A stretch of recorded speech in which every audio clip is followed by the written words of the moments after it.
Hello everybody, it's Tall23 back with another video, and in this video you will not be seeing much of my face. I'll just be talking to the microphone and showing you pictures and videos and talking over it, and that's pretty much what this entire video is going to be.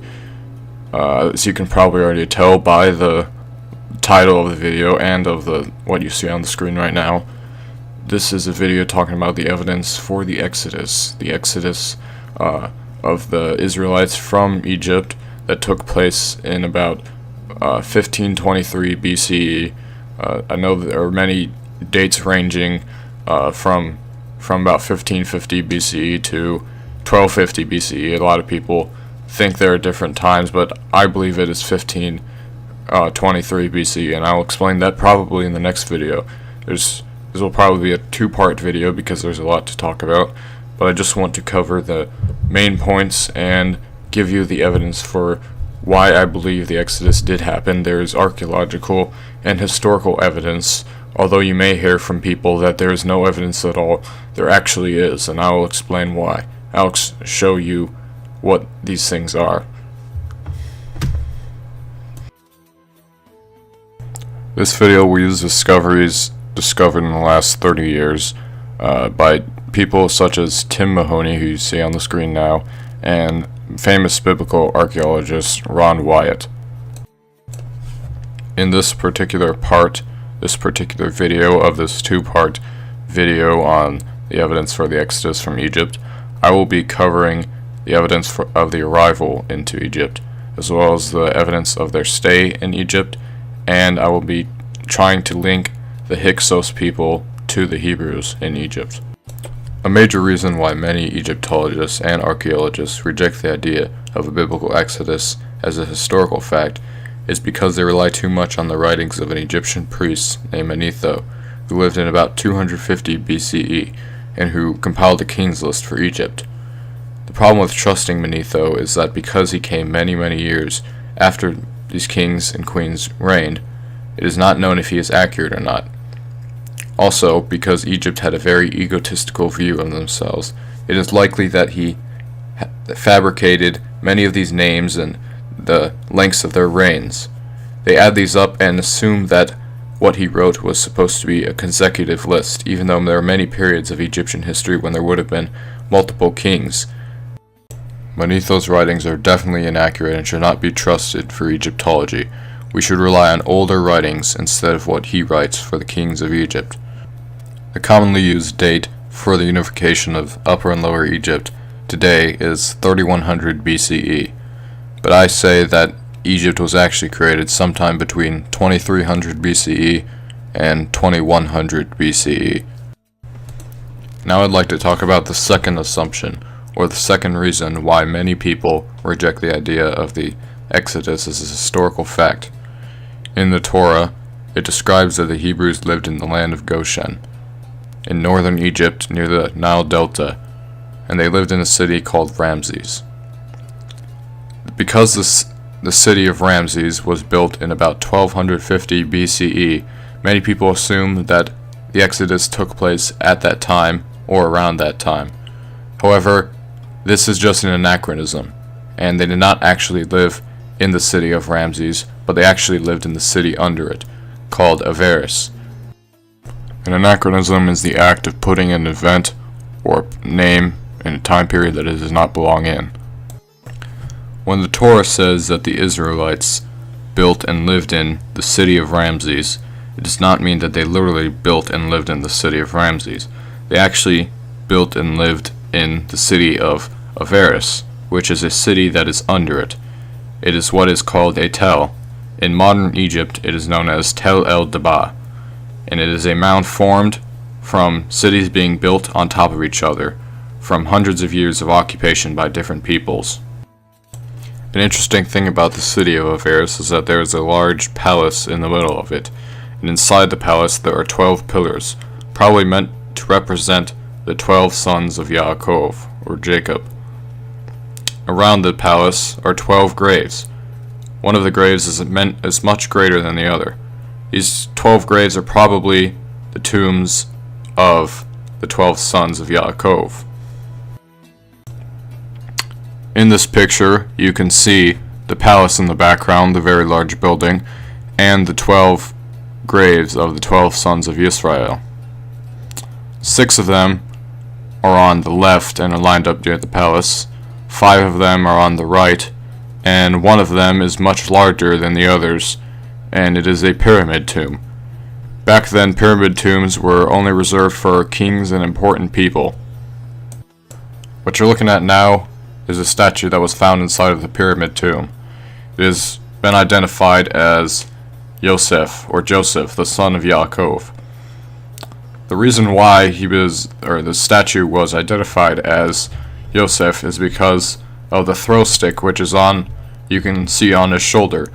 That was a symbol of a high office in Egypt, and he also has a very Semitic style look for his hair, and on the back of this statue you can see faint traces of paint, of multiple colors of paint. Yosef was known for having a multicolored coat. Inside of this tomb there are also no bones. The Israelites took the bones of Yosef when they left Egypt from his tomb. This statue is clearly a statue of Yosef, and this tomb, this pyramid tomb which represents a king, is clearly the tomb of Yosef, and the other 11 tombs around him are the tombs of the other 12 sons, or the other 11 sons of Yaakov. For the remainder of the video, I will be showing you a different video made by Ron Wyatt and his wife, who went to Egypt and found evidence for the famine that is described in the book of Genesis. And here is a clip of that now. On an island just below the first cataract of the Nile, an ancient inscription written around the 4th century BC was found which claimed to be a copy of a document written by Pharaoh Joseph more than 1,000 years earlier. It is the story of a land grant made by the Pharaoh to the priests of the god Num. It tells of 7 years of famine and 7 years of plenty, how Pharaoh had a dream and consulted his chancellor for help. It contains most elements of the 7 years of famine and 7 years of plenty story, although they were corrupted in this account written over 1,000 years after the event took place. But most importantly, the priests who wrote this inscription were relying upon the land grants made by this Pharaoh to justify their claim to some land. They were not writing what they believed was an ancient myth. They obviously believed the land grants made by Pharaoh Joseph to still be valid and of enough authority to still be in effect well over 1,000 years later. And Joseph bought all the land of Egypt for Pharaoh. Only the land of the priests bought he not, for the priests had a portion assigned them of Pharaoh. Ancient Egyptian records list Joseph as the 16th Pharaoh of Egypt, and historians have classified him with the so-called Third Dynasty.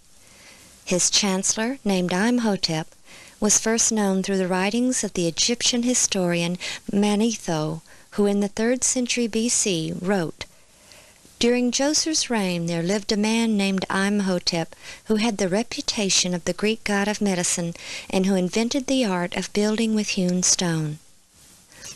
The legends attributed to Imhotep were so incredible that he was considered to be mythical until this century, when excavations at Joseph's pyramid complex revealed the base of a statue with the name Joseph on it and the name Imhotep, with his long list of titles, one of which was chief under the king, a title which first appears with Imhotep and also was first bestowed upon Joseph.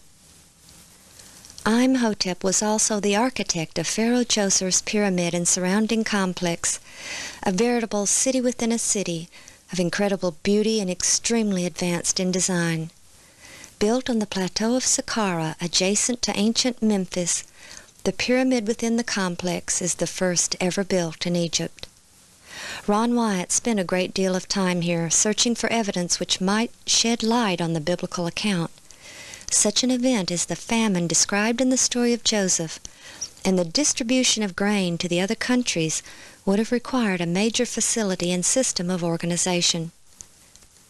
When the famine came and Joseph's brothers came from Canaan to get grain from Egypt, we are told that they went to Joseph, which indicates that he personally oversaw the distribution, at least to those coming from foreign countries.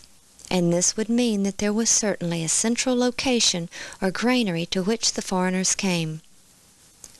The complex at Saqqara contains 11 massive pits, which even the Egyptians are at a loss to explain. They are not tombs, for all tombs were underground and carefully sealed, while these were accessible from the surface, and they are extremely large. But most fascinating is the fact that they are all connected by chutes. Ron believes these were the grain storage pits of the 7-year famine. As grain was removed from one pit, grain from the other pits flowed through the chutes, making the grain always accessible from one location. These are within the wall of the step pyramid complex, which has only one entrance, and it opens to a long covered passageway with small cubicles on each side, each just the right size for a person to sit with perhaps a small table. The narrow, singular entrance would have allowed only a few people to enter at a time. There was no doubt in Ron's mind that this was the main center of grain distribution on a massive scale.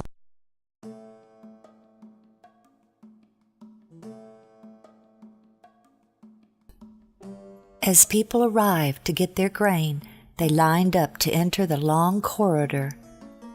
Inside, they paid one of the cashiers in one of the cubicles for the grain.